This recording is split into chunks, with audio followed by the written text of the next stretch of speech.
Thank you very much, Madam Chairwoman, and thank the witness for being here.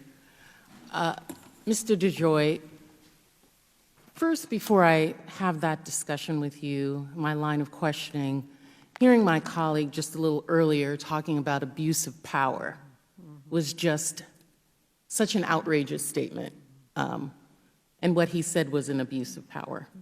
I think we in Congress are here to ensure that there is no abuse of power in any of the branches of government.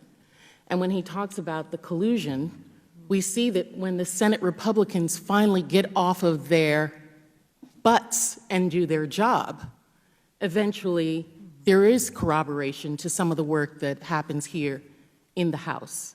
At least the House is going to do its job. And there are issues that need to be addressed here today, and that's what we're going to do.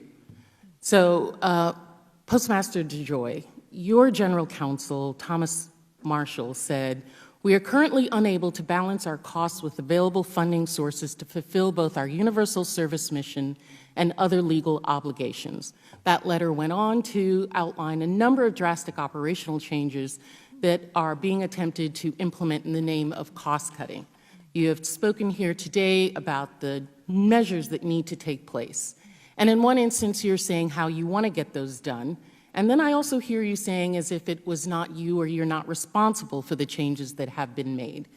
In your August 13th email to all postal employees, you took credit for the changes that have been made. Here's what you said.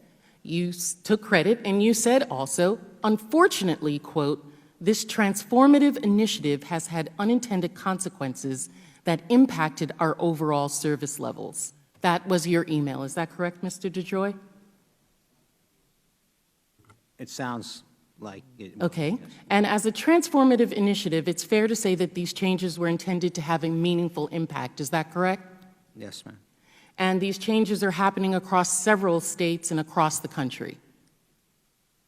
I don't know what you're reading from. The transformative changes that you all have intended as cost-cutting measures. No, it was not cost-cutting measures, right? The two changes I made was the organization and complying with the schedule.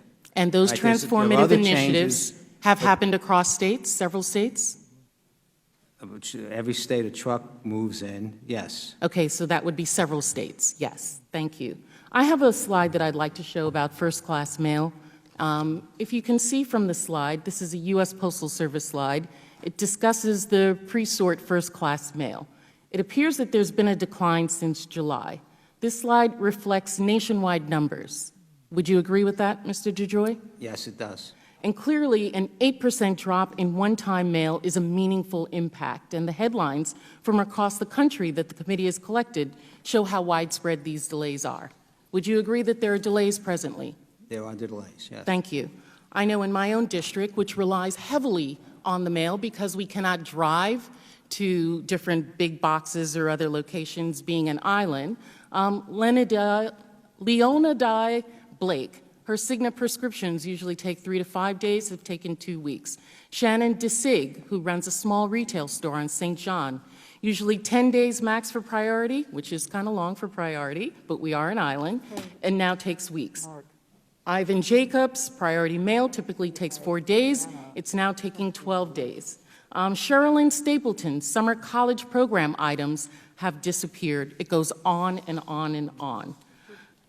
Now, in 39 U.S.C. section 3661-B provides, when the Postal Service determines that there should be a change in the nature of postal services, which generally affects service on a nationwide or substantially nationwide basis, it shall submit a proposal within a reasonable time prior to the effective date of such proposal to the Postal Regulatory Commission, PRC, requesting an advisory opinion on the change.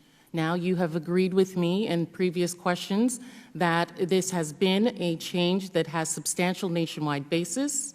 It generally affects postal services, and that it is a change in nature of postal service which generally affects service on a nationwide substantial basis.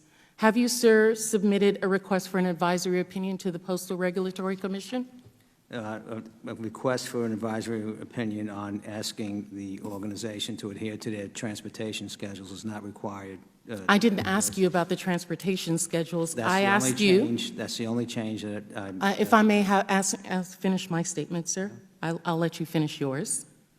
That when a postal service determines there should be a change in the nature of postal services, which generally affects service on a nationwide or substantially nationwide basis, the changes that have occurred have had a meaningful impact on service. One, under Buchanan versus U.S. Postal Service, the three factors for illegal requirements are a meaningful impact on service, a change that must be in the nature of postal services, and a change which would, quote, affect a broad geographic area. Is that not the case?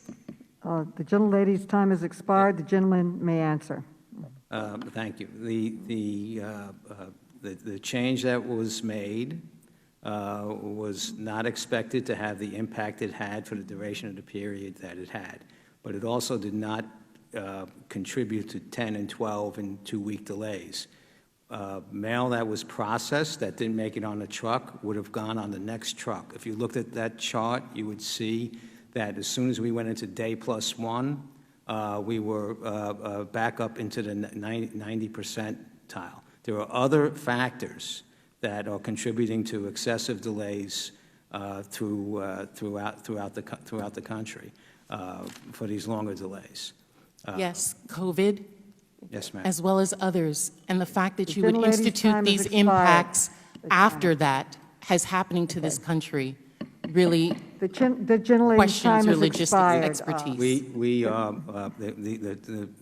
are working very, very hard across the whole country to get all the mail on the trucks, and we're seeing rapid recovery, and we will, once this is put back in balance, we will have a better system and a much more cost-effective system.